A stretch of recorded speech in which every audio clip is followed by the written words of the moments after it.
Guys, it's been a while, but your boy's back and I put out all brand new fragrances this week, so stay tuned.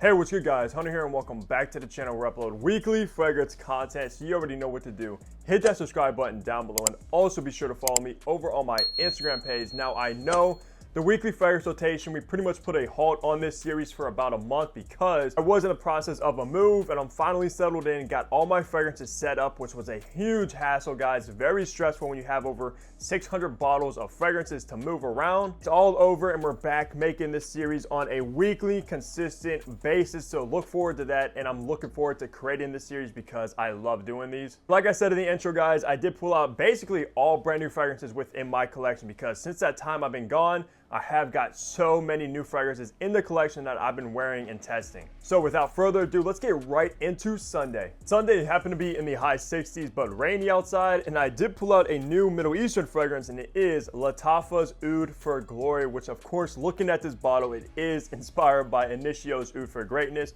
Probably one of the most mainstream oud niche fragrances out there on the market, I would say, and I'm a big fan of it. Unfortunately, no longer own a bottle of Oud for Greatness in the collection, but this one here, guys, is literally spot on to the original for a fraction of the price. I think this is around like 30 bucks, and I did find mine when I was out at Burlington, and Burlington's been popping off with the Lattafa fragrances, and anytime I see a Lattafa at the rack store, I just had to pick it up because honestly, this is probably one of my favorite Middle Eastern kind of indie / inspired by houses. On that day though, I did do 10 sprays of Oud for Glory. The performance is outstanding, of course, and I did get a compliment from the girl I was with. She told me that she knew that fragrance and it smells good.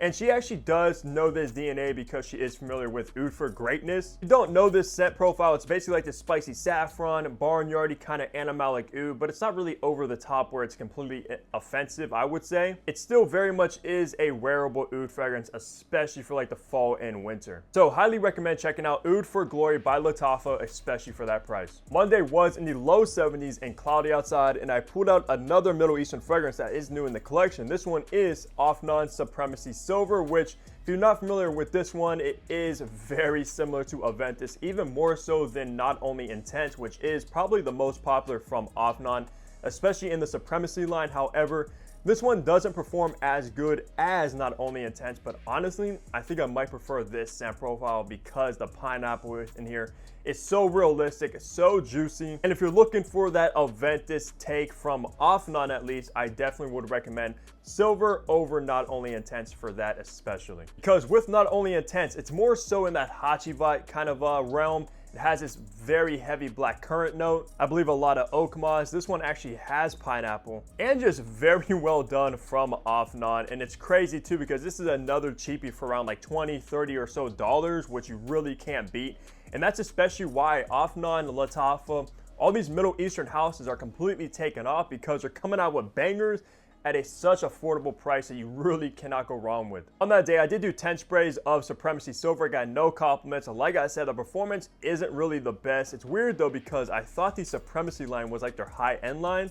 However, this one's actually an eau de parfum versus an extrait de parfum with Not Only Intense. So I guess that's not really the case. Still very solid performance. It's not lacking in that department, but still not a complete beast mode like you kind of expect from Afnan. So that's what I chose for Monday is Supremacy Silver. Tuesday was also in the low 70s and cloudy outside, and I pulled out a brand new designer from Hugo Boss. This one is Boss Bottled Absolute, which in my opinion is a more mass appealing take on Boss Bottled Elixir, which I thought was very bold from Hugo Boss to launch something like that in the designer realm. This one takes that DNA and kind of tones it down a notch, not as smoky, more crowd pleasing. You still get that resinous incense, the earthy patchouli. However, this one adds the note of leather, which does bring a nice characteristic to it. But I do think this one is kind of redundant to Boss Bottled Elixir. They are very, very similar. Me personally though, I think I do prefer the Elixir because I love my fragrances very bold, and I thought that was more like an Amouage take on a fragrance, which did surprise me. This is still the same perfumer that made this, so I don't know, it's kind of strange that they came out with this, but a lot of fragrances are coming out with these absolute creations now, which I guess is like the new elixir trend in perfumery lately. On that day though, I did do 10 sprays of Boss Bottle Absolute. I did get 2 compliments on that day as well. One came from a woman that I never really am around or ever see really, and she's like, what are you wearing? That smells very familiar. And I told her, and she's like, wow, yeah, that smells just like Hugo Boss Bottled. Which, if you look this one up online, I think it says that it takes that DNA, like it's very similar to the original Boss Bottle, which I'm not really that familiar with. But I guess she was spot on because she knew somebody that used to wear Boss Bottle, the original, back in like the early 2000s or whatever, whenever it came out. And then I had another girl kind of hours into the day compliment me with this one as well. She's like, wow, you smell really good, and whatever that is just hit my nostrils right when you walked over. So still a beast mode, not really on par with the elixir, but very, very close when it comes to the performance. So that's what I chose for Tuesday, is Boss Bottle Absolute. Let me know down below if you had the chance to try this one yet. Wednesday was in the mid 60s and cloudy outside. It's starting to get pretty cold here where I'm from, at least, which I love this type of weather. But on that day, speaking of brand new designers, I put out another one from Gucci. This one is Gucci Guilty Essence, which just dropped in 2024.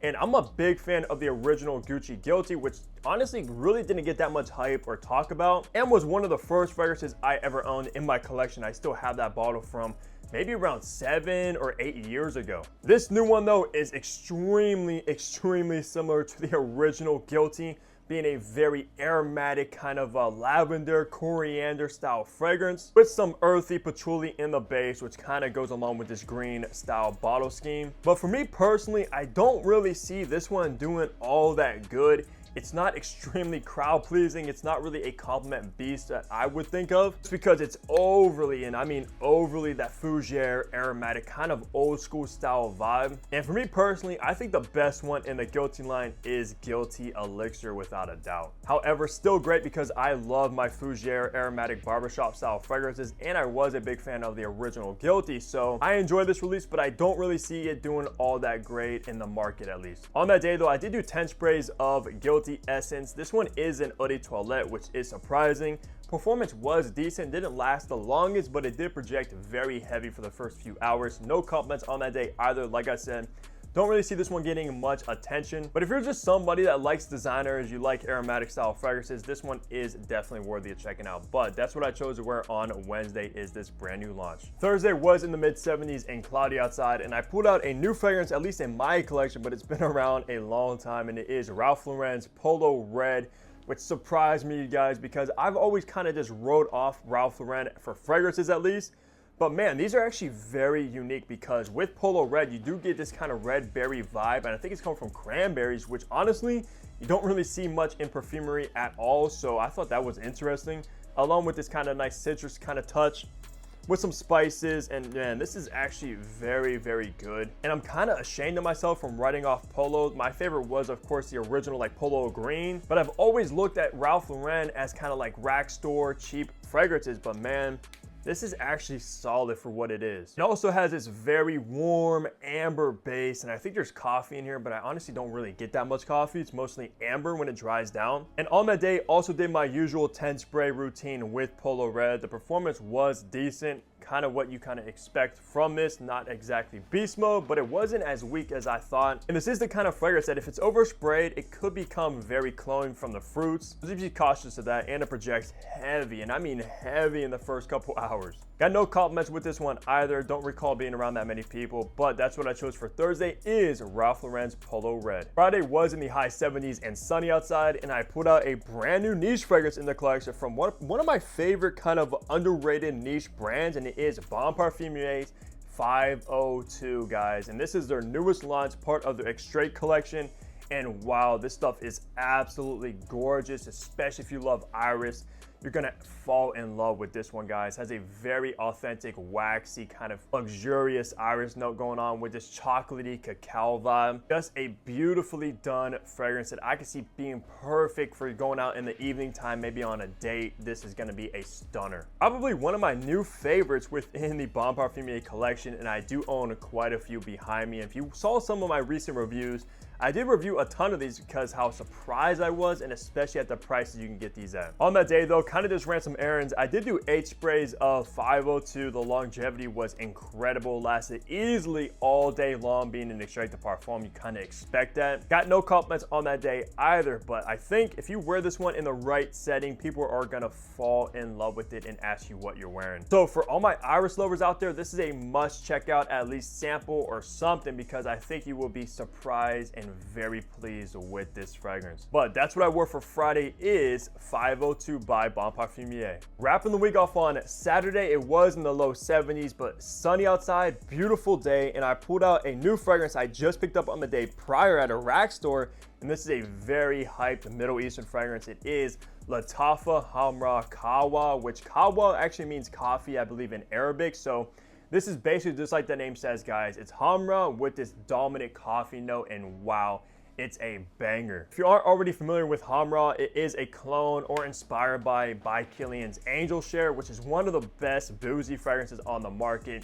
Get that cognac, you get these oak barrel vibes, and Hamra basically nails it down almost to a T. Obviously, it does have some differences, which makes it stand out instead of being an identical clone, but with this one is a completely different take on Angel Share. So if you thought Hamra with coffee sounds amazing, you're gonna love this, and these only go for around like 30 bucks. I already know for me, I'm gonna be pulling this one out a ton during the fall time. This just gives me straight up fall vibes, guys. Oh yeah, man, I love coffee fragrances, and this one's so well done. Just think of like the combination of booze, coffee, that's basically what's all bundled up in Hamra Kawa. So I hope I'm pronouncing right, because that is kind of a weird name to say, to be honest. On that day though, I did do 10 sprays of Hamra Kawa. I did go shopping, went to a perfumery, picked up some stuff, etc. Got no compliments on that day either, but believe me, I was complimenting myself the entire day because this stuff just smells so good. Might even prefer it over the original Hamra, which is already a banger in and of itself. But that's what I chose to wear to wrap off the week on Saturday, is Latafa's Hamra Kawa. Let me know down below if you tried the original and if you tried this one and which one you prefer. But besides that, guys, leave a like on the video, subscribe below if you haven't already, and of course, I'll definitely be seeing you guys in the next upload because I am back, boys. Later.